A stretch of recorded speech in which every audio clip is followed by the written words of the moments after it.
Assalamualaikum dan salam sejahtera. Anda bersama saya Afrizal Zaman bertemu rakan tugas Hakim Rahman dalam Malaysia Memilih 8.30 pagi ini. Hakim, semakin hangat nampaknya. Lebih banyak parti dah pun umumkan calon-calon yang mereka mahu pertandingkan dalam PRU15 dan kita ingin melihat kepada utara tanah air iaitu di Pulau Mutiara, negeri yang di bawah Pentadbiran Pakatan Harapan sejak beberapa penggal. Dan Wakil Pakatan Harapan PH mendominasi kerusi Parlimen Pulau Pinang pada PRU14 dengan DAP 7 kerusi, PKR 4 daripada keseluruhan 13 kerusi Parlimen di negeri tersebut. Dan negeri Pulau Pinang tak bubarkan Don. Dan dalam PRU yang ke-14, PKR dan BN menang kerusi Parlimen Nibong Tebal dan juga Tasik Gelugu yang masing-masing menerusi Datuk Mansur Osman dari PKR dan Datuk Syabuddin Yahaya daripada UMNO. Namun Syabuddin menyertai Bersatu pada 2020. Dan dua kerusi panas ini akan kami beri tumpuan untuk 8.30 ini. Ya, dan walaupun negeri Pulau Pinang ini nampak seperti kubu kuat untuk Pakatan Harapan, tetapi pasca pilihan raya umum ke-14 ini kita saksikan segalanya mungkin berlaku dengan ada penjajaran semula politik, dengan gabungan parti-parti tertentu yang membentuk kerajaan. Jadi PRU 15 ini pada 19 November ini dijangka lebih rumit ataupun lebih menarik sebenarnya dengan wujud pelbagai pilihan kepada pengundi. Kita ada Barisan Nasional, kita ada Pakatan Harapan, kita ada Perikatan Nasional, kita ada gabungan tanah air dan juga calon-calon bebas lagi yang belum tahu lagi bila nak umum. Dan dua kerusi yang kami sebutkan ini adalah kerusi yang dijangka menjadi tumpuan dalam PRU 15 pada 19 November nanti di negeri Pulau Pinang. Kita lihat di kerusi Parlimen P042 Tasik Gelugur. Kerana kalau kita lihat ketika ini penyandangnya Datuk Syabuddin Yahaya hanya menang dengan majoriti 81 undi di bawah Parlimen Tasik Gelugur ada 3 DUN, tapi kita tidak membicarakan mengenai DUN itu kerana tidak ada pilihan raya negeri Pulau Pinang. Kemudian di kerusi Parlimen P47 Nibong Tebal, yang ini penyandangnya Mansur Osman menang dengan majoriti yang agak selesa, 15,817 undi daripada jumlah undinya 35,000. Ini majoriti yang agak selesa, tapi di kerusi Tasik Gelugur ni cukup nipis, 81 undi saja ataupun majoritinya. Dan kita sebenarnya akan bawakan kepada anda butiran lanjut mengenai dua kerusi parlimen ini. Cuma kita nak mendapatkan gambaran yang lebih jelas di ground, di lapangan ketika ini. Kita nak bersama dengan wartawan Esra Awani yang kita terbangkan dari Kuala Lumpur ke Pulau Pinang, Umar Bati Ramayah. Umar Bati, apa khabar? Selamat pagi. Hai Hafizi dan Hakim. Good morning. Umar, kalau kita saksikan di dua kawasan parlimen ini, Tasik Gelugur dan juga di Nibong Tebal, untuk bagaimana kita nak memahami dua kawasan parlimen ini? Apa demografi penduduk di dua kawasan parlimen ini? Dan sepanjang Umar berada di lapangan di Pulau Pinang, apakah mungkin isu yang dibimbangi ataupun menjadi kebimbangan penduduk di dua kerusi parlimen Tasik Gelugur dan juga di Nibong Tebal ini? Baiklah Hakim. Dan sebelum saya mengulas lanjut, sebelum saya pergi secara mendalam, saya ingin menjelaskan sentimen penduduk Pulau Pinang di sini. Dan hari ini kita melihat bahawa Pulau Pinang jatuh ke tangan Pakatan Harapan sudah 3 penggal. Dan melihat pada sentimen penduduk di sini, kita melihat bahawa mereka agak selesa dengan Pakatan Harapan yang agak sudah 3 penggal memerintah kawasan ini di kawasan Pulau Pinang sejak tahun 2008, di mana pertama kalinya Barisan Nasional jatuh tumbas di tangan Pakatan Harapan. Dan di Pulau Pinang sahaja kita tengok dari segi demografi parti mempunyai 13 kerusi parlimen, di mana 11 daripada kerusi parlimen ini dimenangi oleh Pakatan Harapan.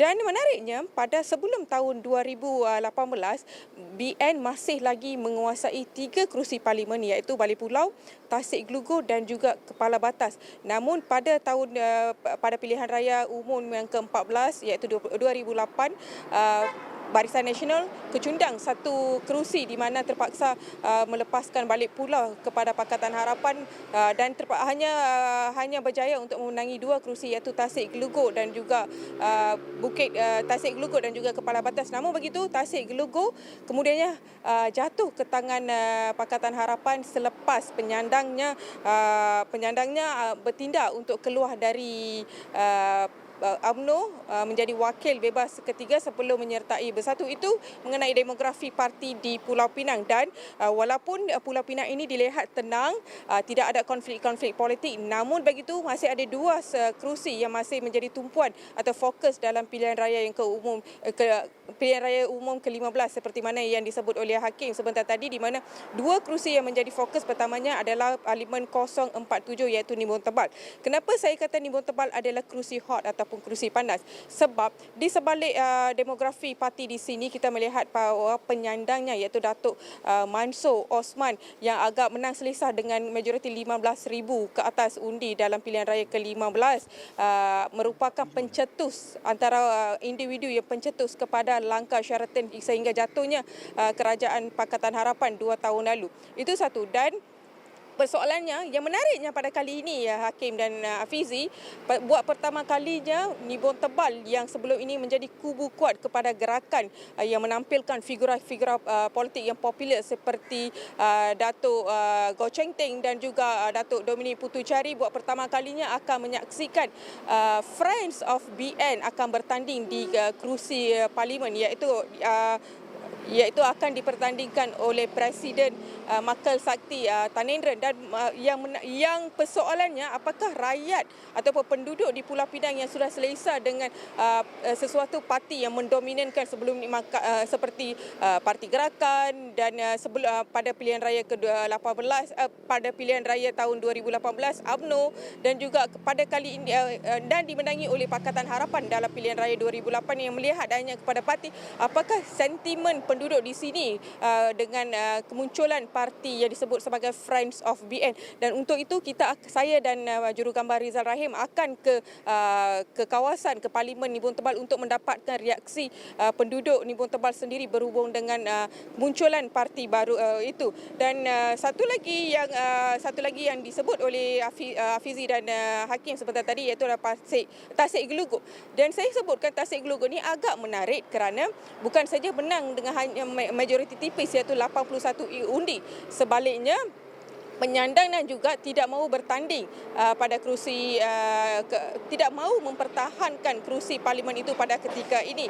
Dan kita menyaksikan untuk masa ini walaupun tidak ada pengumuman penamaan calon dilakukan, iaitu tinggal mungkin lebih kurang 24 jam saja untuk kita menyaksikan penamaan calon itu yang akan dimuktamadkan.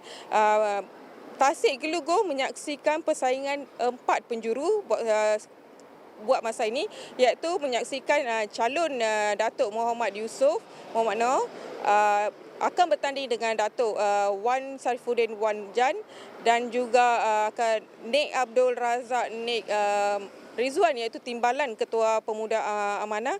Dan juga semalam GTA juga mengumumkan Doktor Perubatan Dr. Abdul Halim Sheikh Jun juga akan bertanding di kerusi Tasik Geluguk. Dan menariknya figura-figura ini yang saya sebut iaitu calon BN Datuk Muhammad Yusof merupakan Ketua Pembangkang di DUN Pulau Pinang. Sebaliknya calon kepada Pakatan Harapan iaitu Nik Abdul Razak Nik juga merupakan figura yang terkenal iaitu bekas pengurusi Perbadanan Tabung Pendidikan Tinggi Nasional, dan beliau akan berlawan dengan timbalan Ketua Pemuda Amanah. Itu agak menarik juga kerana masing-masing mempunyai jawatan yang agak besar. Dan jika dilihat berbalik kepada soalan demografi Hakim sebentar tadi, jika dilihat pada peratusan di Tasik Geluguk saja, 78.2% pengundinya adalah Bumi Putra dan selebihnya iaitu 16.6 merupakan pengundi Cina, manakala 4.9% adalah pengundi India. Dan itu di Tasik Geluguk. Dan melihat pada demografi kumpulan umur pengundi di Tasik Geluguk adalah 69.1 merupakan peratus adalah pengundi yang bekerja, 6.5% adalah pengundi tua, manakala 24.4% merupakan pengundi muda. Agak besar juga jumlah peratusan pengundi muda di sini iaitu 24.4%. Dan sementara di Nimbun Tebal pula sebahagiannya iaitu lebih kurang 50.4% adalah pengundi Bumi Putra, dan rata-rata kawasan ini di Nimbun Tebal selain daripada peratus pengundi Melayu, peratus pengundi Cina yang agak banyak di Pulau Pinang adalah di Pulau Nimbun Tebal, iaitu kira-kira 13.3%, diikuti pula dengan 16.3% pengundi India. Dan mereka yang bekerja adalah 74.1%, manakala 21.1 merupakan peratusan pengundi muda dan 4.7 adalah pengundi tua. Dan seperti tadi Hakim ada menyatakan mengenai apa sebenarnya kebimbangan penduduk di sini. Sebenarnya secara generalnya bukan saja tertumpu kepada Tasik Gelugor ataupun Nimbun Tebal, saya ingin secara generalnya terdapat beberapa perkara yang dibangkitkan. Walaupun tidak ada manifesto yang dikeluarkan oleh pemimpin kedua-dua pihak, sama ada dari BN, PH ataupun GTA ataupun Perikatan Nasional setakat hari ini, kerana mereka masih lagi menunggu hari penamaan calon sehingga manifesto ataupun janji-janji mereka untuk dikeluarkan. Tapi pun begitu, saya yakin mereka perlu melihat kepada kebimbangan penduduk-penduduk di situ, iaitu antaranya adalah mengenai kos sara hidup yang semakin tinggi, di mana kita melihat bahawa kita dapat saksikan berlaku jurang pendapatan ataupun jurang dari segi kehidupan di antara berbanding dengan mereka penduduk yang tinggal di kawasan pulau dan juga di seberang perai, di mana mereka yang bekerja di pulau lebih selesa tinggal di kawasan seberang perai, kerana dikatakan kos perumahan yang agak murah berbanding dengan di kawasan pulau di island.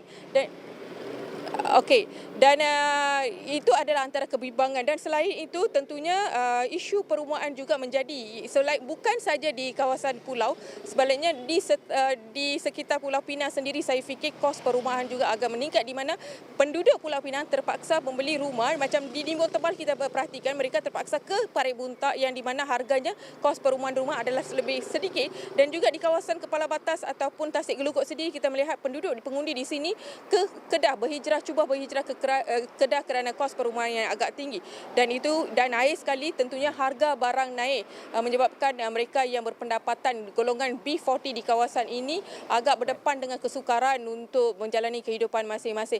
Dan saya kira itu sahaja perkembangan saya dari Pulau Pinang pada ketiga ini. Hakim dan Fizi, terus pada studio. Terima kasih. Terima kasih Umawati Ramaya memberi kita pencerahan memahami isu yang didepani oleh penduduk di Pulau Pinang, terutamanya di Kursi Parlimen Tasik Gelugor dan juga Nimbung Tebal. Dia kena betul sebut Tasik Gelugor. Tasik Gelugor. Ayak bukan ayak. Okey. Terima kasih Umawati. Umawati akan terus bawakan laporan-laporan terkini dari Pulau Pinang.